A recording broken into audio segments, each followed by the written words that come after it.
trazer eu gostaria de questionar exatamente, então, para que o senhor está aqui nesse debate? Por que o senhor é católico se, no caso, a Bíblia não é um livro para pessoas que não creem? Primeiro eu tô aqui porque eu fui convidado, né? Igual você foi. A Igreja Católica fazia o casamento homossexual até o século XII. O movimento político que conseguiu essa vitória no século XII, demorou 2 séculos para mudar, começou no século X. Eles faziam casamentos homossexuais e lésbicos. Nunca houve essa liberação, seus estudos estão equivocados a respeito disso, tá bom? A Bíblia é o livro mais confiável do mundo. Nós vamos reagir a um trechinho, né? O que faltou aí lá daquele debate entre o Padre Patrick e os 30 ateus, né? Referente a esse tema aí, a Bíblia é o livro mais confiável do mundo, que faltou aí algumas partes da nossa parte 1, tá bom? Então não esquece de deixar seu joinha, se inscrever no canal, ativar seu sininho e nos ajudar a chegar aos 50 mil inscritos. Lembrando, filho amado de Deus, seus comentários, respeite essas regrinhas, você sendo cristão, sendo ateu ou sendo de outra religião, combinado? Porque respeito tem que ter em tudo quanto é lugar. Vamos lá para este rapazinho aqui. Bom, o rapaz antes dele comentou sobre as outras religiões, né? Que a Igreja Católica, o cristianismo não é a maioria e que também como que ele justificaria se os outros também são escritos e ele exclui os outros diante dessa questão da Bíblia. E aí esse rapaz vai dar uma continuidade numa das partes que ele falou. Vamos lá. Graças a Deus, né? Agora foi bom. Oi. Oi, padre, tudo bom? Meu nome é David. Tudo bem, David? Sou estudante de filosofia da religião e eu gostaria de insistir no ponto que o meu amigo Cauã trouxe aqui, né? Referente ao ocultamento divino, inclusive, que ele trouxe. Eu queria qualificar uma fala dele, que é, na verdade, os pirahãs não é que eles não têm concepção de Deus, eles não têm a concepção do monoteísmo tradicional, que é o que o senhor acredita, é o que os católicos acreditam. Então, nessa concepção, eu gostaria... Ai, gente, vou ter que fazer uma pausa aqui. O monoteísmo não começou só com os católicos, né? Não é só os católicos que são monoteístas. Inclusive, eu nem vou pegar nosso período aqui, tá? Vou pegar o período que é egípcio.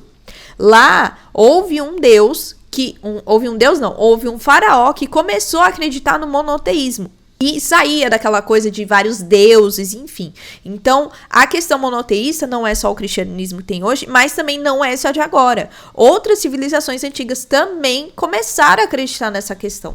De trazer eu gostaria de questionar exatamente, então, para que o senhor está aqui nesse debate? Por que o senhor é católico se, no caso, a Bíblia não é um livro para pessoas que não creem? Por que é necessário proselitismo religioso se, no caso, essa concepção de Deus, né, e essas crenças religiosas não são para as outras pessoas que já não acreditam? Gente, eu preciso fazer essa ponderação aqui antes do padre falar, porque, assim, é uma coisa que muitos católicos fazem na internet, mas que o Padre Patrick não fez, pelo menos até o momento ali, né? Que ele pergunta, por que você tá aqui então, se o livro não é pra nós, né? Aí cai naquela questão que eu falei lá no outro vídeo, que o Padre Patrick poderia não ter usado esse argumento. Mas isso que o Padre Patrick tá fazendo não é um proselitismo. Proselitismo é um ato ativo, insistente e muitas vezes impositivo de tentar convencer alguém da sua religião. O padre está ali conversando, fazendo uma apologética, ou seja, uma defesa intelectual da própria fé dele. E ali é um diálogo interreligioso e secular. O padre ali não subiu num caixote na rua para ficar gritando com ateus ou acusando eles de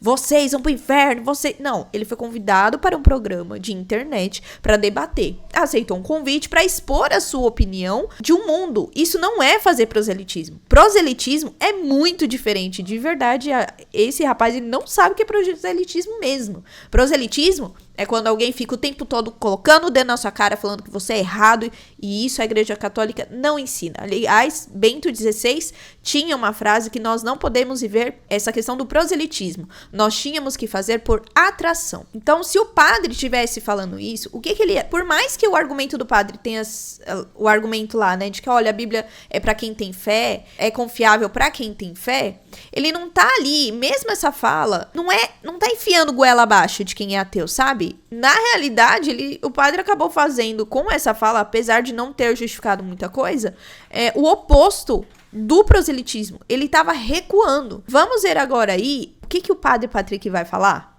Gostaria de saber isso, porque simplesmente não ficou claro pra mim. Primeiro eu tô aqui porque eu fui convidado, né? Igual você foi. Fui convidado e aceitei o convite. Na posição de padre. Claro, na posição de padre. Não, não é na posição de padre, não é num leigo. É claro que é a posição de padre. Ele está ali, ele se chamou de padre Patrick. Não entendi, esse argumento tá um pouco fora, gente. Eu sou padre, né? Corrigindo, o cristianismo não é a única religião monoteísta. Muçulmanos são monoteístas. Você falou, né? Não Depois você assiste que você vai ver, né? E os judeus também são, né? Então essas três religiões que a gente considera que são religiões monoteístas, que acreditam no mesmo Deus. Mas você falou... E cada uma, olha só, e cada uma acredita que o seu livro revelado aliás, o seu livro é aquele que é genuinamente inspirado. Sim. Certo? E aí, só complicado, né? Olha, você falou uma coisa que é muito certa, corrigindo o seu colega que veio anterior. Em todas as civilizações que a gente conhece, existem ritos, e ritos que transcendem na compreensão das pessoas. E aí cada um tem a sua visão de Deus. Só que o cristianismo, ele Não exatamente. Na verdade, Mas existe eu nem falei nada, o que é não exatamente? Na verdade, existe um estudo, né, publicado em um journal sobre antropologia. Agora não vou lembrar o nome do estudo, mas existe Mas aí não tem base aqui, porque você não lembra o nome do... Ele tem um artigo de um filósofo chamado T.D. Smith, que é um filósofo animista. Ele utiliza esse artigo, né, justamente para motivar a concepção animista de mundo. E nesse artigo ele menciona esse outro artigo sobre antropologia, que é referente justamente à quantidade de pessoas de tribos, né, de caçadores-coletores, que acreditavam em concepções ali religiosas, mas não teístas, por assim dizer. Não, religiosas, o que eu tô tentando te falar. Mas você tá tentando colocar como se essas tribos, de jeito nenhum, como essas tribos de caçadores-coletores do passado, como se todas elas acreditassem numa concepção monoteísta de Deus, como se tivesse uma convergência entre elas. Com certeza não. Esse argumento que você tá o padre nem terminou o argumento. Oh, meu Deus, deixa ele terminar. usando é um argumento chamado de argumento do consentimento comum. E já foi abandonado na filosofia da religião como apoiador do teísmo. Palavras na minha boca nesse momento. Então, o que eu estava falando desde o início nesse momento é a compreensão de algo que transcende, que não significa que é o Deus que eu creio. Eu quis falar desde o início que o ser humano é por natureza inclinado a acreditar alguma coisa que está para além, aquilo que é metafísico. Você como estudante de filosofia, aquilo que os nossos olhos não conseguem alcançar. Mas o que uma tribo lá que tem na África ou na Amazônia crê, com certeza não vai ser o mesmo que eu creio. Existe um termo na teologia que nós chamamos de sementes do verbo. É aquilo que do evangelho, aquilo que da fé cristã está presente nas Sagradas Escrituras. Deixa eu terminar. Por exemplo, o nome do artigo do filósofo T.D. Smith, onde ele menciona esse artigo de antropologia, é justamente The Common Consent Argument, tá? Pesquisem. Vou pesquisar. Tudo bem. Obrigado. Padre Patrick ainda é educado, né? Deus é pai, meu Deus do céu. Gente, tudo bem, né? Eu já falei pra vocês, existem maneiras, já falei isso várias vezes aqui. Existem formas de você debater, métodos de comunicação. Um deles é você não deixar o outro terminar de falar, ou você, diante de uma fala, colocar em cima. E foi muito legal o Padre Patrick ter explicado isso, de que ele não tava falando que esses não acreditam em Deus, enfim. Mas o que ele quis dizer? Que o ser humano busca algo maior, busca algo superior, busca algo divino. E se você for ver ao longo das civilizações, isso é real, independente se é politeísta, monoteísta, o ser humano em si, ele carrega dentro da alma essa necessidade de ter algo superior, algo divino. Era isso que o padre estava falando, né? E algumas partes, quando ele ia falar das sementes, né? Que algumas partes de Deus ficam nessas religiões, né? E o que a gente... Lembra quando o Papa falou isso e o pessoal ficou todo bravo, né?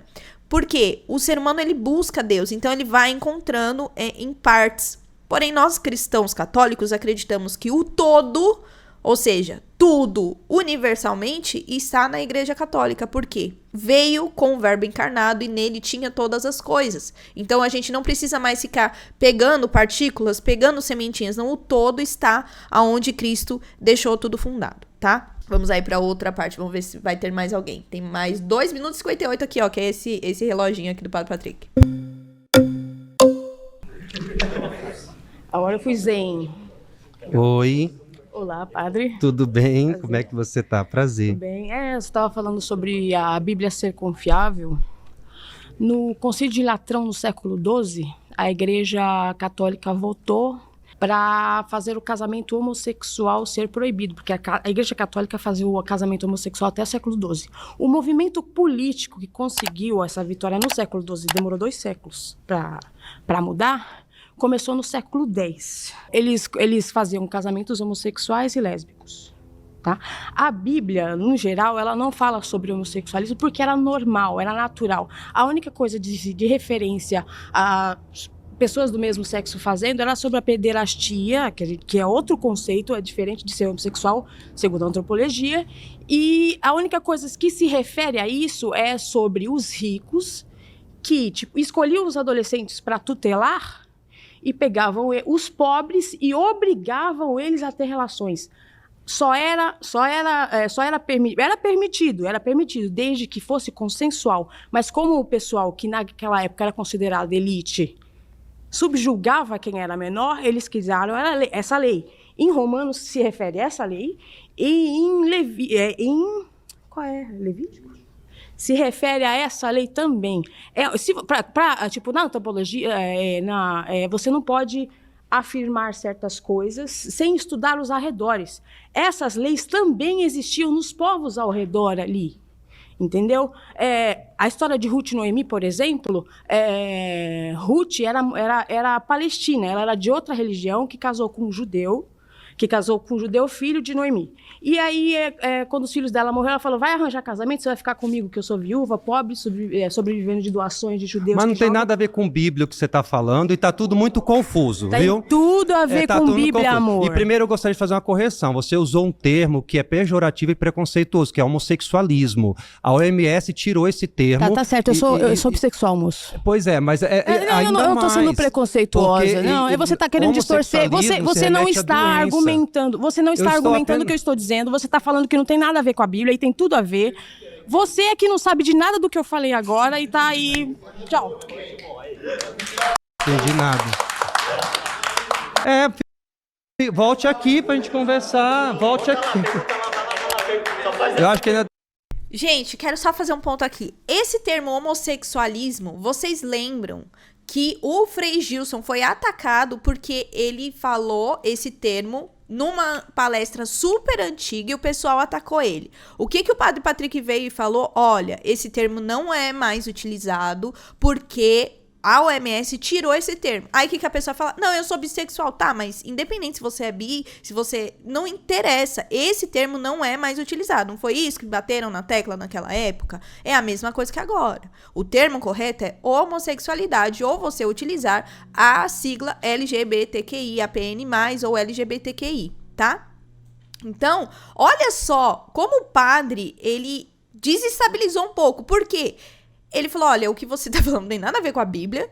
E aí ele corrigiu esse termo muito sabiamente. E ele demonstrou ali uma atualização, uma sensibilidade e deixou muito a pessoa na defensiva. Tanto que ela pegou, saiu e ficou irritada. Saiu e sentou, não, discute aí sozinho. Não, senta aqui e deixa o padre terminar. Você tem 23 segundos ainda. Vamos lá. Tem mais tempo. Como é que a Bíblia pode ser confiável se a Igreja Católica modificou essa lei para proibir o casamento entre homossexuais? Nunca houve essa liberação, seus estudos estão equivocados a respeito disso, tá bom? E outra coisa, a igreja hoje tem uma atitude de tanta acolhida ao seu público. Você não pode julgar os erros do passado de alguma coisa pela realidade. Papa Francisco recentemente, porque até hoje os homossexuais, transexuais, não binários são perseguidos e morrem por causa dessa religião. Da igreja. E por causa de... Mais uma vez eu falo, quando a gente pega essa questão aí, desses termos, o pessoal sempre vem com a mesma coisa e não falam o que de fato é, né? Foi o que o padre falou, dessas versões que são distorcidas, meu Deus do céu. Parece que eu ouvi os textos de internet agora. E uma outra questão aqui, que teve essa alegação de Ruth e Noemi como um exemplo de algo que foi aceito. Vamos lá. A história do livro de Ruth, ela é universalmente reconhecida pelos estudiosos, são judeus, cristãos e laicos. E a narrativa ali é sobre a lealdade familiar extrema da nora de Ruth pela sogra Noemi. Então, a Ruth era nora de Noemi. após a morte dos seus maridos. Tanto é que Ruth acaba se casando com um homem chamado Boaz, a pedido de Noemi, para garantir a linhagem da família, que tornou-se assim, né, o bisavô do rei Davi. Então, quando a gente lê Ruth e Noemi como um casal em relação à relação homoafetiva, é impor uma visão contemporânea sobre um texto antigo de sobrevivência tribal e fidelidade familiar que não tem relação com isso. Você podia pegar qualquer outro exemplo, não, mas você pega um texto bíblico conforme a sua interpretação. Então, a Bíblia, ela tem a interpretação do contexto da época, da vida das pessoas, não conforme a nossa visão contemporânea de hoje, né? Aliás, a história, né? A ciência da história, ela traz isso também. Então, assim, o primeiro tema foi isso, né? Meu Deus do céu, essa última aí, meu Jesus, jogou um monte de informação, um monte de dado, um monte de erro bíblico, e é o que eu falo aqui, é o que mais irrita na internet. Você pega inúmeros dados fora do contexto, ou segundo a sua visão de hoje, e coloca na história, né? Aliás, tem muitos historiadores que atualmente têm reclamado muito que algumas pessoas, ou especialistas de internet, ou enfim, ou até aqueles que têm uma certa narrativa de ideologia, acabam pegando todas essas questões e colocando as questões que nós vivemos hoje, colocando lá no mundo antigo. Tipo, o que a gente vive hoje lá na época do Egito, no Egito Antigo, a época de hoje lá na Mesopotâmia. E era outro contexto, era outras visões. Não quer dizer que o que tem hoje não tinha antigamente, mas existia, assim, uma outra percepção das pessoas, né? E existem coisas que sim, hoje existem que naquela época não existiam, tipo IA, internet, enfim, não existia naquela parte, né? Porque existe uma evolução da humanidade, existem questões que têm a sua evolução, têm o seu crescimento, enfim. Essa participação aí não fez sentido, foi só um monte de dado, um monte de erro bíblico e Padre Patrick começou a falar, não, fala aí sozinho, não, é assim, é isso, né? E aí esse tipo de debate não é frutuoso e a gente não aprende com nada, né? Agora me conta aí o que você achou dessa parte 2 do primeiro tema do debate do Padre Patrick versus 30 ateus. Deixa aí nos comentários, mas, filho amado de Deus, respeitando aquelas sagrinhas básicas deste canal, né? Seja diferente de muitas pessoas que debatem. Muito amor, respeito, misericórdia, compaixão com o próximo nos comentários, tá bom? Não esquece meu joinha de se inscrever no canal e ativar o seu sininho. Então é isso, até o próximo vídeo. Tchau!